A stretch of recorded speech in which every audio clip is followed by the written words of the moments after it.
Skills Stations. Station 1. Reach. Station 1 will involve the combination of two different skill sets.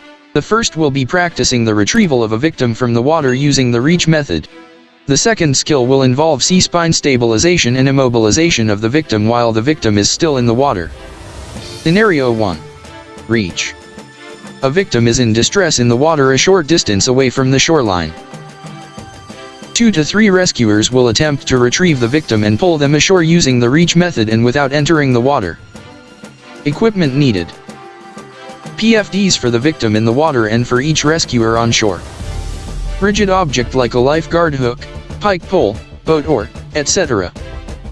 Life safety rope bag, 50 to 75 feet. Victim enters the water and remains 6 to 8 feet from the shoreline. Rescuers 1 and 2 approach the shoreline, call out to the victim, and verify that they are conscious and alert and will be able to grab and hold onto a rescue device. Rescuer 1 ties off to a stationary object on shore. Rope can be attached to Rescuer 1's belt or PFD. Rescuer 2 supports Rescuer 1 by holding onto Rescuer 1 belt or PFD. If there are more than 2 rescuers, form a chain heading inland.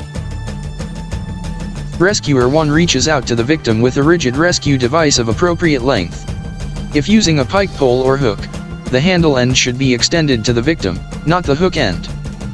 Position the pole or hook to the side of the victim about an arm's length away.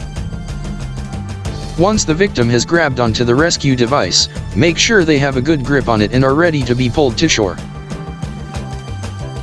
On Rescuer 1's command, each rescuer moves in unison to pull the victim to shore.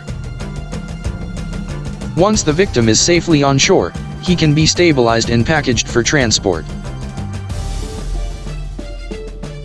Scenario 2. Shallow water backboarding. A victim is in distress in the water and has suffered a possible spinal injury. The victim is conscious and alert but is unable to swim to shore or move because of their injuries. 2 to 3 rescuers will enter the water and attempt to immobilize the victim on a long spine board before removing them from the water. Equipment needed. PFDs for each rescuer. Long spine board, floating, complete with all straps and head blocks. It is crucial that if the rescue is taking place in moving water, you move to a sheltered area if possible. That you maintain inline stabilization. That no one swims under the board. That the person holding head/neck never lets go to do anything else. If things get messed up, you go back in steps carefully instead of giving up. That you have calm communication during problems, the victim is hearing everything you say. And, once they get face up at the surface, that the victim's face, mouth and nose, is out of the water all the time. Rescuer 1 activates the emergency action plan. Don't give a big, long speech to the other rescuers about getting various pieces of equipment. The victim may well be sinking and needs your attention.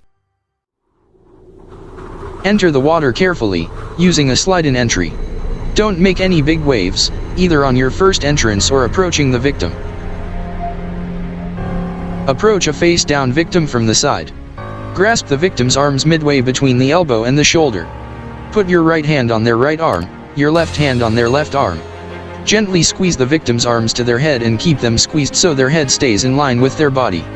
Victim's arms will cross at the wrists when you have a tight squeeze and the head is really trapped by the arms. The head must stay squeezed.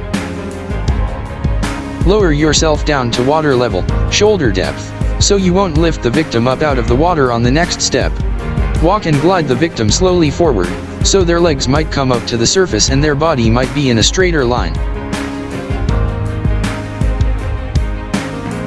While still moving the victim forward, roll them towards you until they are face up and their face is out of the water. Their head should be close to the crook of your arm and their arms must remain squeezed against their head so that their head stays in line with the rest of their body. Keep their face out of the water from now on. Confirm that the victim is conscious and breathing. The second rescuer gets the backboard, removes the head immobilizer, then submerges the board under the victim, then controls how fast it rises under the victim. It is crucial that the second rescuer make sure the top strap is in the correct place at the armpit before continuing through the strapping. If the board is in the wrong place, lower and move the board. Do not try to move the victim forward and back. Do not tug or push on the victim's legs. When the backboard is in the right place, the primary rescuer can slide the arm that is under the victim slightly towards the top of the victim's head. They should carefully swing their lower elbow towards the top of the victim's head, while still squeezing the two arms to keep the head in line with the body and without moving the neck. The rescuer too then applies a head and chin support to the victim with their upper arm straight along the victim's sternum, hand at the chin and the other arm under the board, applying upward pressure. When they feel secure, they must tell the primary rescuer that they have full control of the board. The first rescuer then slides their arm out from under the victim and lets the secondary rescuer take over inline stabilization. The primary and additional rescuers can then finish strapping the victim to the board, applying the head blocks and strap. With the victim completely immobilized on the board, each rescuer should position themselves on the sides of the board, keeping the board close to their body. On the primary rescuer's command, all rescuers begin moving the board towards the shore carefully, without creating waves, and keeping the victim's head and body above the water. Station 2, Throw. Station 2 will involve practicing the throw method of retrieving a victim from the water. Scenario: throw. A victim is in distress in the water at a distance that is too far away from the shore to safely reach them. 2 to 3 rescuers will attempt to retrieve the victim and pull them ashore using the throw method and without entering the water. Equipment needed: PFDs for the victim in the water and for each rescuer on shore. Life safety rope throw bag, 50 to 200 feet, or a water rescue flotation ring or disc. Life safety rope bag, 50 to 75 feet. Victim enters the water and remains 20 to 50 feet from the shoreline. Rescuers 1 and 2 approach the shoreline, call out to the victim, and verify that they are conscious and alert and will be able to grab and hold onto a rescue device. Rescuer 1 ties off to a stationary object on shore. Rope can be attached to Rescuer 1's belt or PFD. Rescuer 2 supports Rescuer 1 by holding on to Rescuer 1's belt or PFD. If there are more than 2 rescuers, form a chain heading inland. Rescuer 1 throws rescue device out to the victim, making sure rope is of appropriate length. Do not let go of the rope. When throwing rope bag, ring, or disc, try to get the rope to land to the side of the victim an arm's length away. Don't worry if you overshoot with the ring or disc, as the victim can grab the rope and pull the flotation device to them. Once the victim has grabbed onto the rescue device, make sure they have a good grip on it and are ready to be pulled to shore. On Rescuer 1's command, each rescuer moves in unison to pull the victim to shore. If there is enough room on shore, do so. Hold the rope in one place and move inland to bring the victim to shore. If there is not enough room to move inland, use the hand-over-hand method to pull the victim to shore. If using this method, rescuers 2 and 3 should collect the rope to make sure it does not become a trip hazard. Once the victim is safely on shore, he can be stabilized and packaged for transport. Sits in the bag properly and will deploy correctly upon the next use. Station 3, Row. Station 3 will involve the combination of 2 different skill sets.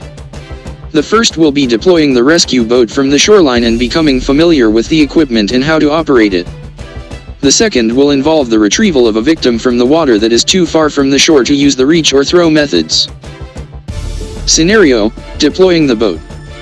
A victim is in distress in the water a long distance away from the shoreline and the boat is needed to retrieve them.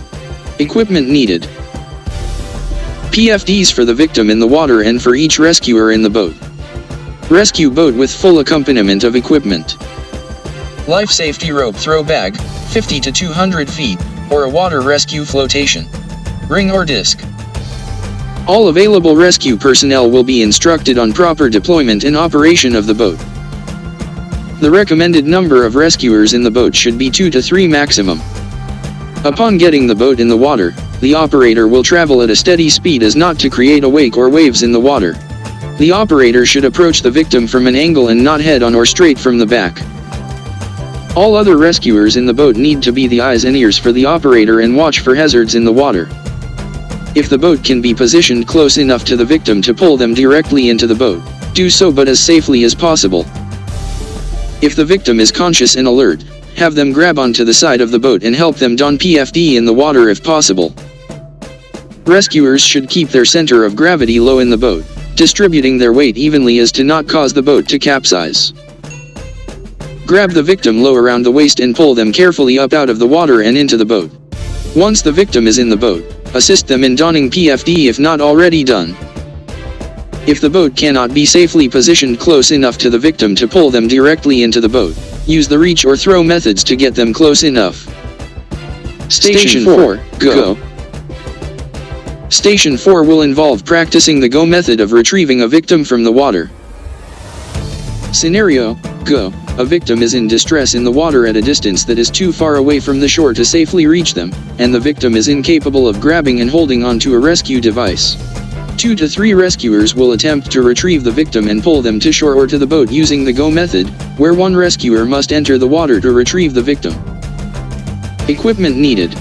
PFDs for the victim in the water and for each rescuer on shore or in the boat. Life safety rope, 50 to 200 feet, or a water rescue flotation ring or disc. If using the boat, approach the victim using steps practiced for the row method. If retrieving the victim from shore, the rescuer entering the water should do so without creating excess wake or waves. Before entering the water, the go rescuer must be tied off with a life safety rope, and the rope should be tied off to a stationary object on shore or in the boat. When entering the water from the boat, sit on the side rails facing inward and fall backwards into the water, being careful not to create large waves or capsize the boat. The rescuer entering the water should be a strong swimmer and should approach the victim from an angle and not head on. Once the rescuer has reached the victim, the rescuer should position themselves behind the victim. Try to keep the victim calm. If possible, the go rescuer can bring a PFD with them for the victim and should assist them with donning the PFD while still in the water. Once the victim has donned the PFD, the go rescuer will place his arms underneath the armpits of the victim and across the victim's chest. When both the rescuer and victim are ready to be pulled to shore or the boat, the rescuer will signal by tapping the top of his head with the palm of their hand. The rescuers in the boat can then begin to pull the go rescuer and victim into the boat safely and in unison. If at any time the go rescuer requires the rescuers in the boat to stop pulling, he should make a fist and hold it straight up above his head. Once the rescuer and the victim are to the boat, the rescuers in the boat will safely pull the victim on board first, followed by the go rescuer,